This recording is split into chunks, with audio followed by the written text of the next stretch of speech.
Brett McKay here, and welcome to another edition of the Art of Manliness podcast. So I'm going to start this episode out a bit differently today than others by giving you a little quiz. It's something called the Brief Sensation-Seeking Scale, which will tell you whether you're what psychologists call a high sensation seeker or a low sensation seeker. So I'm going to read you 8 statements, and then you're going to pick a number from 1 to 5, where 1 is not at all like me, 2 is not like me, 3 is unsure or both like and not like me, 4 is like me, and 5 is very much like me. All right, got that? Are you ready? Got your pen and paper? All right, so here we go. Here's the first statement.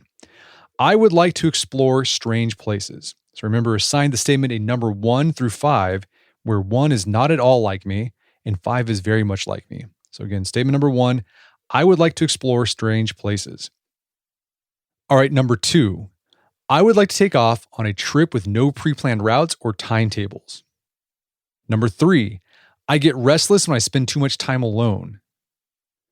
Number 4, I prefer friends who are excitingly unpredictable.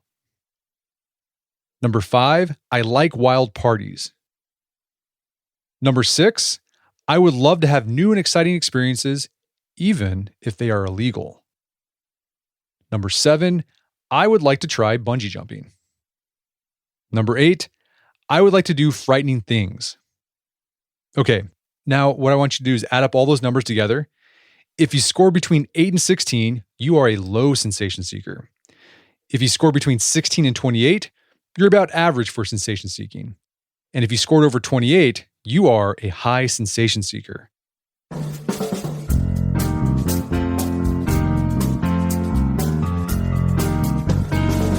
Today on the show, I'll unpack what these categories of personality mean with Dr. Kenneth Carter, a clinical psychologist, professor, and the author of Buzz, Inside the Minds of Thrill Seekers, Daredevils, and Adrenaline Junkies. Ken explains how sensation seeking exists on a spectrum between chill seekers who like safety and calm routine and thrill seekers who enjoy chaos, risk, and novelty. He shares how there are actually 4 components of high sensation seeking and which 2 tend to get people in trouble.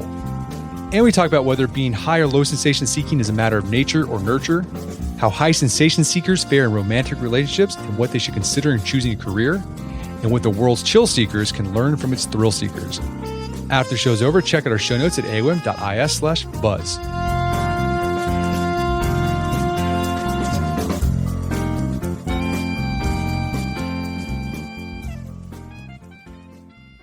All right, Ken Carter, welcome to the show. Thank you for having me. So you are a clinical psychologist and you're a professor of psychology, and you've written a book about scary, like why we like to be scared. I thought you'd be the perfect person to talk to because it's Halloween. It's the time of year when people are visiting haunted houses. They're watching scary movies. Generally, most people don't like being scared, but in some circumstances, I think all of us, to a certain extent, like doing scary things, like to play scary video games, whether that's Five Nights at Freddy's, which my kids played a long time ago, riding a roller coaster, because we want that little bit of, we want to be scared. Why do we have a taste for scary and thrilling things? Yeah, so different kinds of psychologists have different theories about that. The classic one from Freud says there are ids, like love that sort of death instinct kind of thing. And then other theories, like, for example, from sensation seeking, says that we sort of love that newness, that sort of surprise that comes along with it. And so I'm actually in the group of people who don't like to be scared too much, which is odd because I wrote a book about how people, like doing thrilling things. But you're right. Most people do enjoy those surprises to an extent.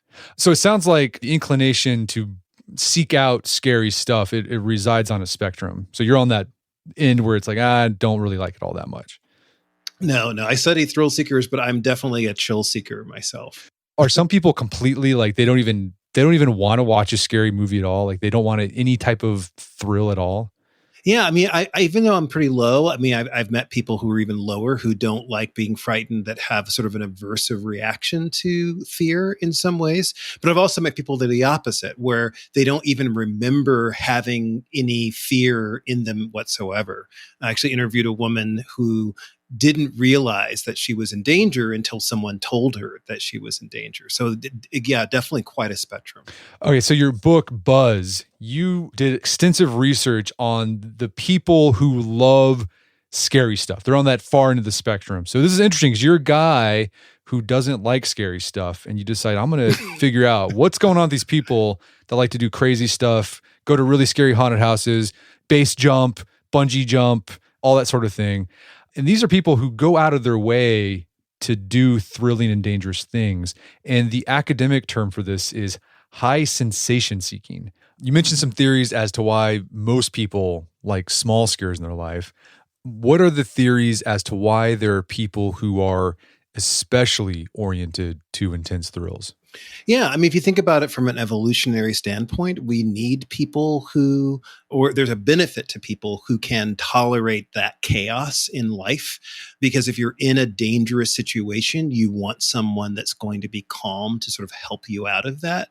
And so, yeah, there are definitely some evolutionary benefits to having some members of our population who are high sensation seekers who can tolerate that chaos. There's also some evolutionary benefits to having some chill seekers, right, to prevent us from going in those directions. So you need a little bit of both in society. When psychologists try to explain this, is thrill seeking, is it a personality type? Like, I think everyone who's listening to this show have probably heard of like the big five personality traits: extroversion, neuroticism, conscientiousness, openness to new stuff. Is thrill seeking like an amalgamation of those different big five personality traits, or is it something separate? It's a little bit different. I mean, I think because, so when I'm teaching about personality theories or research personality theories, I think of those things like grand theories that try to explain a bunch of different things in our personality. And the big five is sort of one of those grand theories. Freud is a grand theory. I call sensation seeking kind of a mini theory because it sort of does one thing pretty well, but it doesn't really explain other aspects of our personality. So, there are just like a couple of different components of it. And if you're using it to explain like why people might choose to do different things, works really well for that. It's like a single use tool. So what are the components of high sensation seeking personalities? Yeah. So we call them thrill seekers, but there's really four different kinds of components. The first two tell me a little bit about the kinds of things you might choose to do. And the last two tell me how much trouble you might get yourself into with your sensation seeking. So, and there's a pretty quick test. There's like 8 questions that you can, to take to sort of figure out where on the scale you might be. So the first one is called thrill and adventure seeking. These are people who like, sort of physical thrills. It could be bungee jumping, base diving, those things that we normally think of with thrill seekers. The second one is really sensations of the mind and of the senses. These are people who might like be drawn to interesting people, or maybe drawn to interesting foods, or even sort of adventure travel. So it's not the danger that beckons them, it's sort of the curiosity of what happens in their mind. The last two, like I mentioned before, tells you how much trouble you might get yourself into. One of them is called disinhibition. These are people who, if you score really low on this, you sort of look before you leap and sort of think things through. If you score high, you just leap. You just sort of put yourself in it and figure it out later. And the last one's called boredom susceptibility, is how easy you get bored and how irritated you get when you get bored. And so you can have different kinds of high sensation seekers, because you might be a high sensation seeker, but don't like dangerous stuff, but you love cultures, you love trying different foods, you take a big bite of an unusual food no matter what. And the kinds of ways that you sort of are in the world are going to be pieces of those different 4 components. Okay, so let's recap here. So there's 4 components of high sensation seeking. The first is the desire for physical thrills. So these are high stimulus activities like skydiving and mountain climbing. The second is a desire for mental sensations and sensations of the senses. So this is seeking less risky experiences like travel, art, music. The third is disinhibition, so it's just being more impulsive. And fourth is a susceptibility to boredom. So it's a dislike of repetition and a desire for new external stimuli.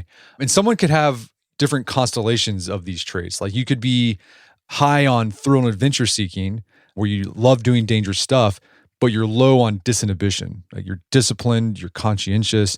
And actually a lot of the people you highlight that do dangerous stuff, they're like that, like because they're doing stuff that can get you killed, so they have to be in control. Yes, yes. Like ice climbers, for example.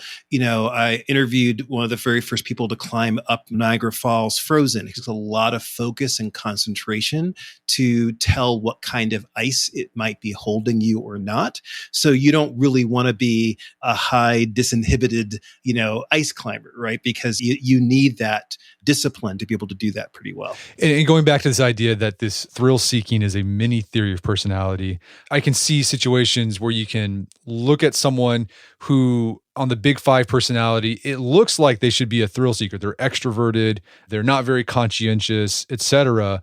But they don't like doing dangerous stuff, things like that. So I thought that was really interesting that you have to look at thrill seeking as almost kind of like a little bit of separate personality. You can't just look at someone's overall grand personality and peg them as a thrill seeker.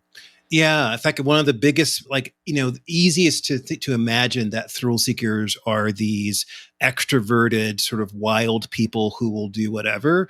But what I've realized is sometimes it's the really quiet ones, those introverted, high sensation seekers, are going to do, a lot of those things and you wouldn't have expected because you're sort of looking for an extrovert. But a lot of high sensation seekers are introverts as well. Yeah, we had a guy on the podcast, Tommy Caldwell, who's one of those free climbers who scaled El Capitan in Yosemite.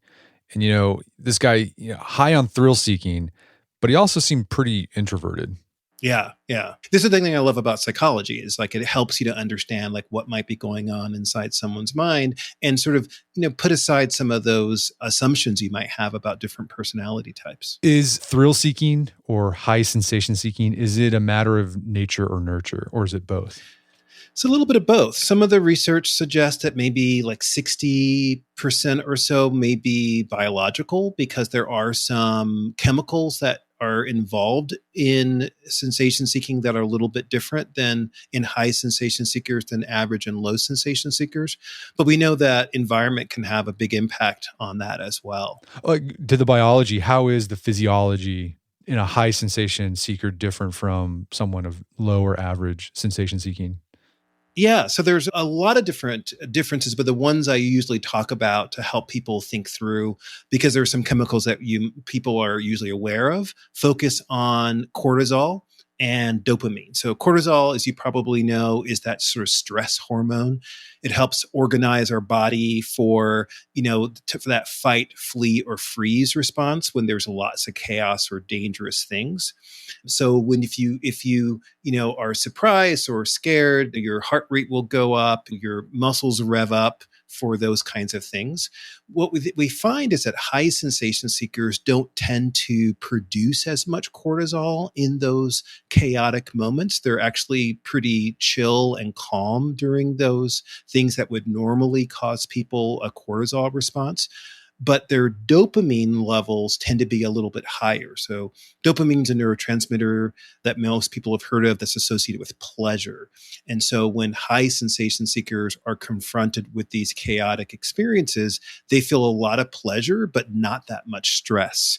And so it's a very interesting combination of chemicals that sort of leads them to feeling the way they do. Their body's just telling them that it's not a dangerous thing. Low sensation seekers like me, I produce lots of cortisol all the time. So I'm going to feel really stressed out, but not that much pleasure in those chaotic experiences that high sensation seekers are really going to be sort of vibing in. All right. So yeah, the high sensation seekers, whenever they encounter a dangerous, maybe different situation, their response is go towards it. Low sensation seekers go away. Yeah. Because we're trying to avoid those things that might be dangerous. But if your body is not telling you it's dangerous, then it doesn't feel dangerous. Well, this is the Art of Manliness podcast. Does testosterone play a role in sensation seeking? It does. So testosterone levels tend to peak in early adolescence, which is around the same time that you'd expect to see lots of sensation seeking. And so as people get older, their testosterone levels start to fall. We do see some changes in sensation seeking as people get older. Yeah, and this connection between testosterone and sensation seeking is also why you see more men who are high sensation seekers than women. At least in 3 of the 4 sensation seeking categories.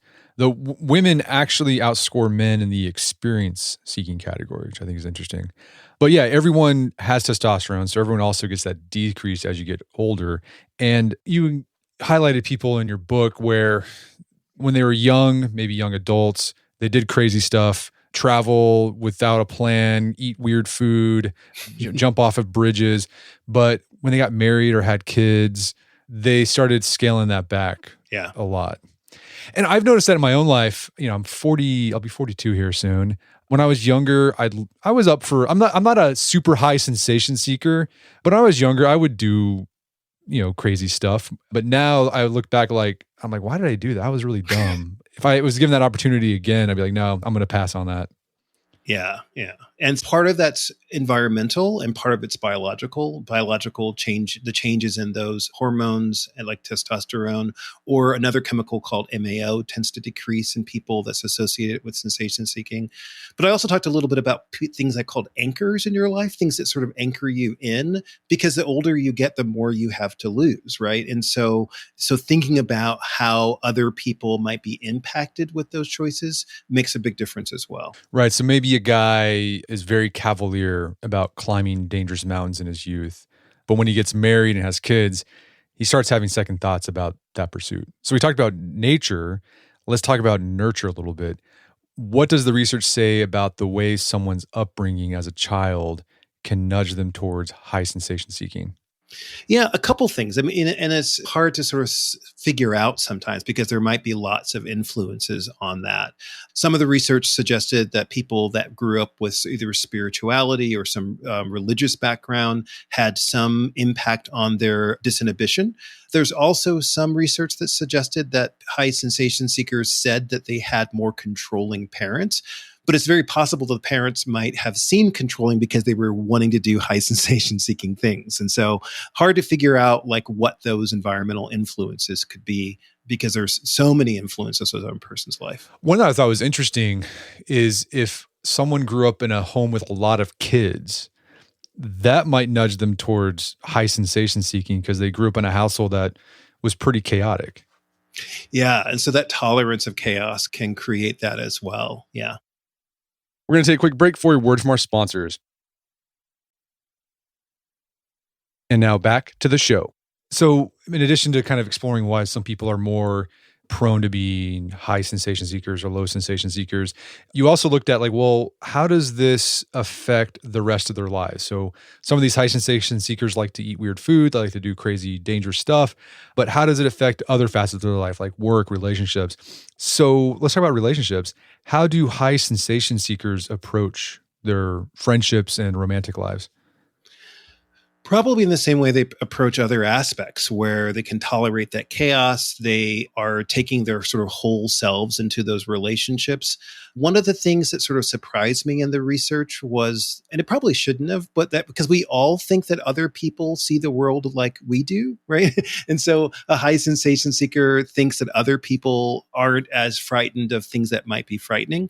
And so they can sometimes have trouble with other people in terms of them being frightened by the things they do or not being able to tolerate the chaos in certain ways. And so that can be a struggle with some high sensation seekers who have friends or relationships with individuals who may be average and low sensation seekers. But for the most part, they're sort of drawn to either high or low sensation seekers fairly equally.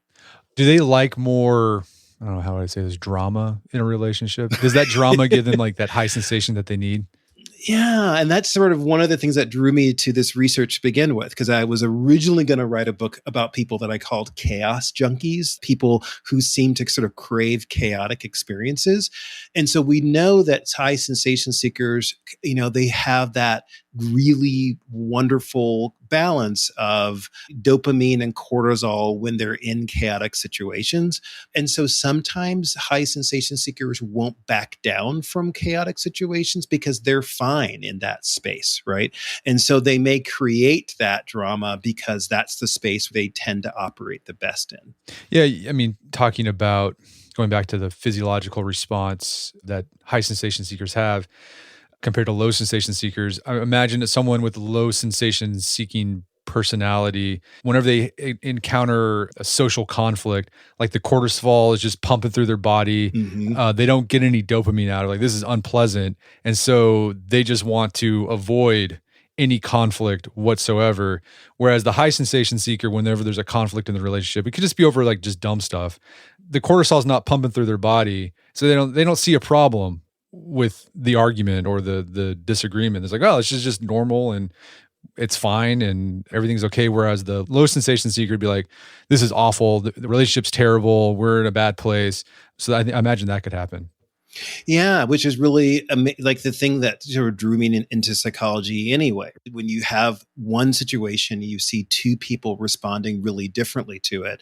You have the study that I talked about in the book, where it was a really interesting study where they had high and low sensation seekers, and they had to they were given sort of a profile of different people that they might have a conversation with. And they could choose whether or not they wanted to pick a conversation that would create conflict as they talked, or one that wouldn't. And the low sensation seekers, just like you sort of described, picked sort of low conflict conversations. The high sensation seekers picked the things where they thought they might have an argument, because that's the space where they operate best in, which reminds me of certain people that I know. It's like, why would you talk about that when you know that they don't like talking about it? It's because it creates that chaos, that sort of that perfect combination for some high sensation seekers. Yeah, the high sensation seeker is the guy at Thanksgiving dinner is like, hey, tell me who you voted for. Right. Like, oh, okay. Everyone else is going, no. And for them, they're happy to approach it because they aren't feeling the same, that cortisol that other people might in those situations. They're just full of dopamine.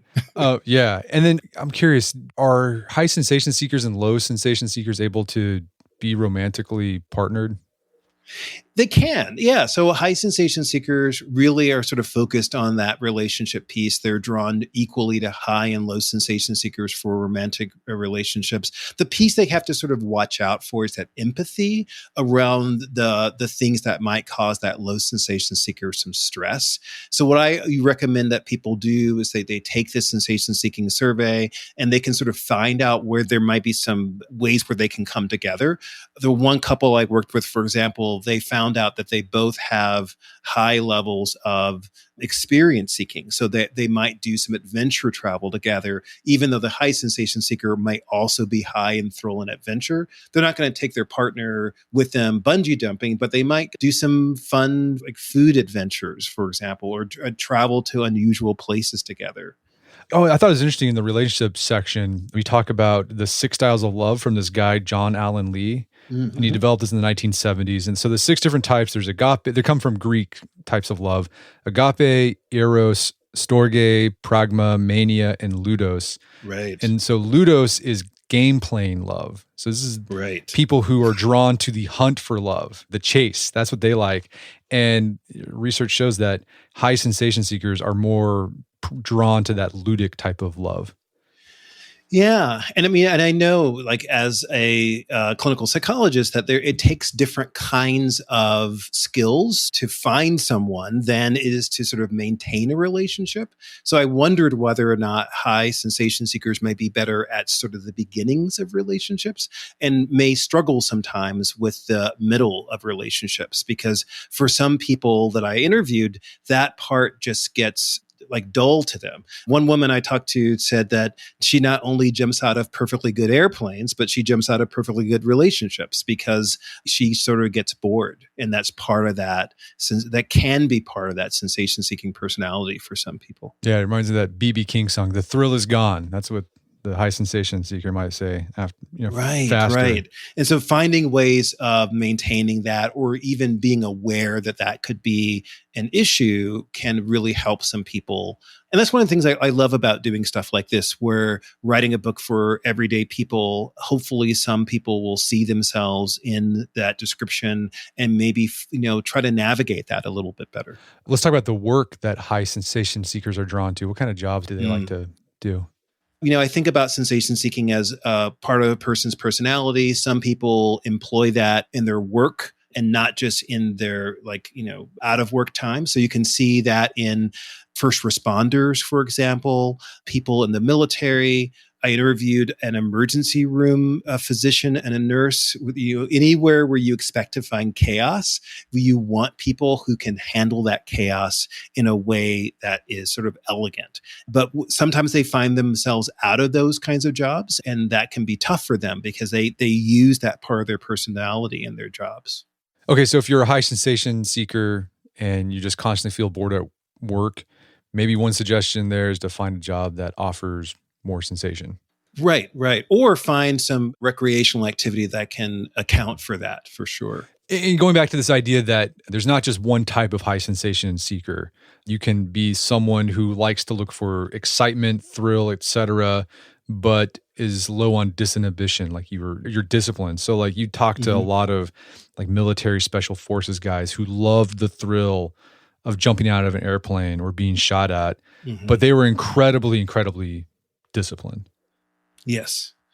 And so those are people that probably had low levels of disinhibition and hopefully low levels of border and susceptibility as well. So they could use that, thrill and adventure seeking or experience seeking in their careers in the military. Yeah. Let's talk about, I'm curious about this. You've done some research on this a little bit. Is high sensation seeking associated with any, let's say, personality pathologies like sociopathy or psychopathy?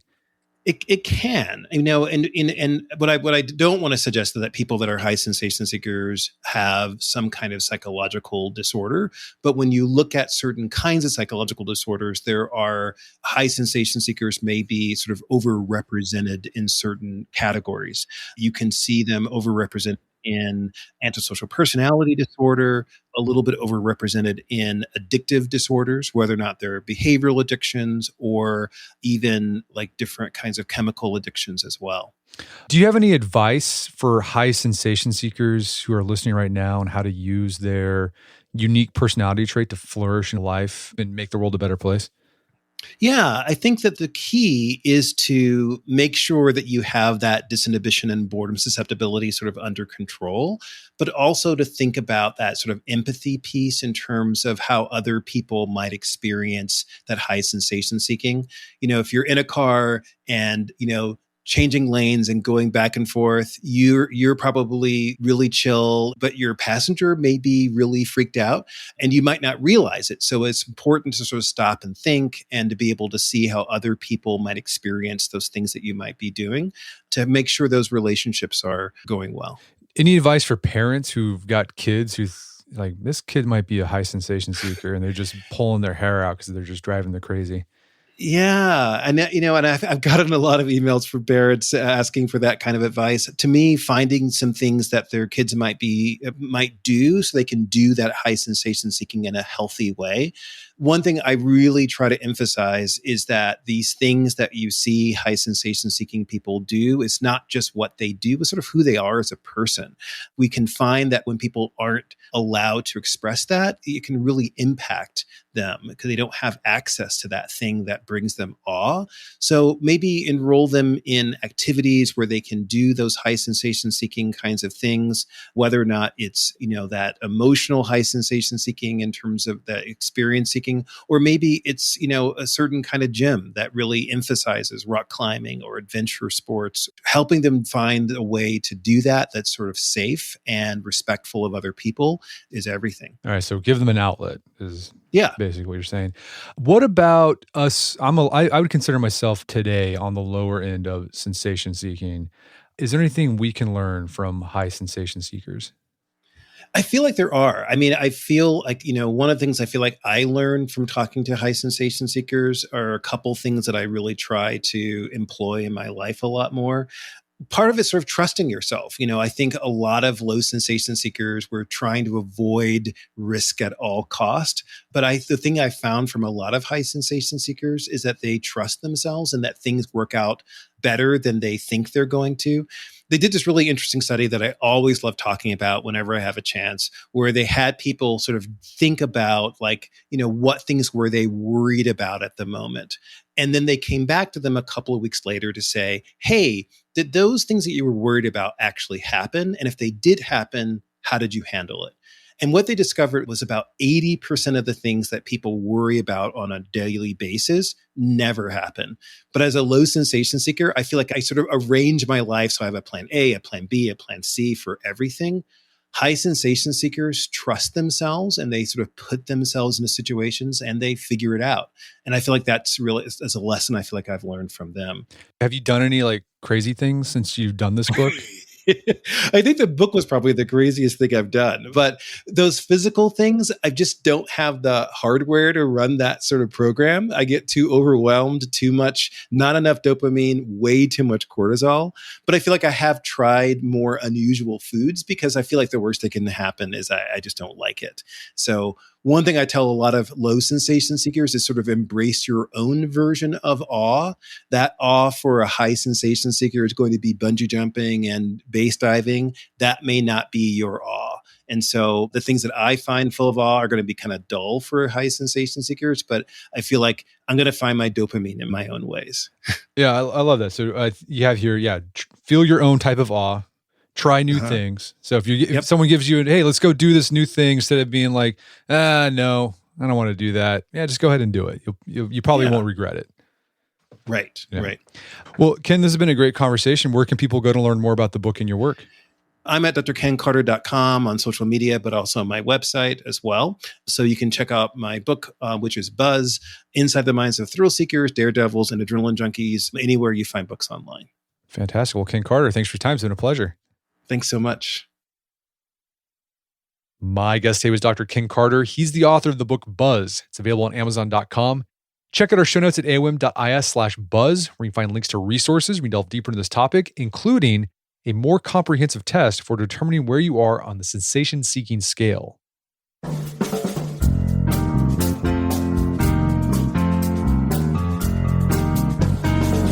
Well, that wraps up another edition of the AOM podcast. Make sure to check out our website at artofmanliness.com, where you can find our podcast archives, as well as thousands of articles that we've written over the years about pretty much anything you think of.